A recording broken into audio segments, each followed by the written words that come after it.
வணக்கம். தலானன் YouTube channel. சமீபத்தில் Tamil Nadu TET exam dead exam syllabus குறித்த ஒரு வீடியோ போட்டிருந்தேன். அது நிறைய மாணவர்களுக்கு பயனுள்ளதாக இருந்திருக்கு.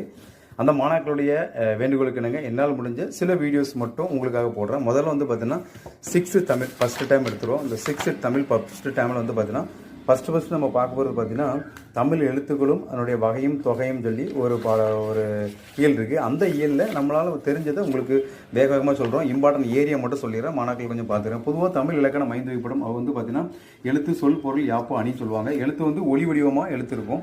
இதில் உங்களுக்கே தெரியும், உயிரெழுத்து மொத்தம் 12 எழுத்து. அதில் பார்த்தீங்கன்னா குறில் 5 எழுத்து, நெடில் 7 எழுத்து, மொத்தம் 12 எழுத்து இருக்குன்னு சொல்லுவோம். குறுகி ஒழிச்சா அது குறிலும், நெடிஞ்சு ஒழிச்சா நீண்டு ஒழிச்சா அது நெடிலும் சொல்லுவோம். இப்போ மாத்திரை அப்படின்னா என்ன? மாத்திரை அப்படின்னா ஒவ்வொரு ஒளியை நாம் ஒழிக்கிறதுக்கு ஆகக்கூடிய காலத்தை தான் நம்ம மாத்திரைன்னு சொல்லுவோம். இந்த மாத்திரை எப்படி கணக்கிடுவாங்கன்னா, ஒன்று நம்முடைய கண் இமை சிமிட்டுறது, இல்லைன்னா நம்ம கையில் சொடுக்கு போடும் பார்த்தீங்கன்னா அதான் மாத்திரை அப்படின்னு சொல்லுவாங்க. இதில் குறில் எழுத்துக்கு எத்தனை ஒழிக்கிறதுக்கு எவ்வளோ மாத்திரம்னா ஒரு மாத்திரை, நெடில் ஒழிக்கக்கூடிய கால அளவு 2 மாத்திரை. இப்படி தான் மாத்திரை அளவு கொடுப்பாங்க. இதே மாதிரி ஆயுத எழுத்துக்கு எத்தனை மாத்திரை அப்படின்னு பார்த்தீங்கன்னா, ஆயுத எழுத்துக்கு அரை மாத்திரை. மெய்யெழுத்துக்கு அரை மாத்திரை. மெய்யெழுத்து உங்களுக்கு தெரியும், எக்கில் ஆரம்பிச்சு பார்த்தீங்கன்னா உங்களுக்கு இன்னில் முடியும். அதை நம்ம மொத்தம் 18 எழுத்து இருக்குது மெய்யெழுத்து. இந்த மெய்யெழுத்து பார்த்தீங்கன்னா 6 பிரிப்போம். வல்லினம், மெல்லின, இடையினம். இது கசட, தவற, எரள, வல்ல, ஞஞன, நமன அப்படி பிரிப்போம்.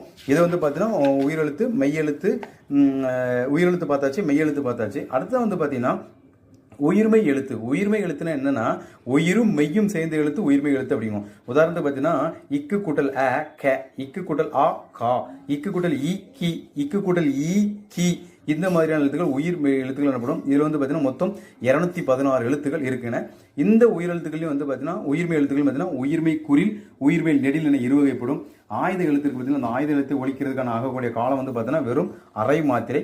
அது ஆயுத எழுத்துக்கு பார்த்தீங்கன்னா நிறைய பேர்கள் உள்ளது. தமிழ் அதுக்கு அக்கேனம் அப்படிங்கிற ஒரு வார்த்தை தமிழ் எழுத்துக்கு இருக்கு, ஆயுத எழுத்துக்கு. இது போன்ற கிராமர் இலக்கணங்கள் இது எல்லாமே பார்த்தீங்கன்னா மாணாக்கர்கள் தமிழில் படிக்கிறதுக்காக நம்ம TET exam important question, dead exam syllabus நம்மளால் முடிந்ததை மாணவர்களுக்காக நம்ம அப்லோடு பண்ணுறோம். தொடர்ந்து மாணவர்கள் உங்களுக்கு இது போன்று எது தொடர்பான வீடியோக்கள் வேணும் அப்படிங்கிறத கமெண்ட் பாக்ஸில் தெரிவிங்க. நம்ம தொடர்ந்து வீடியோக்கள் போடுறதுக்கு உங்களுக்கு ஈஸியாக இருக்கும்.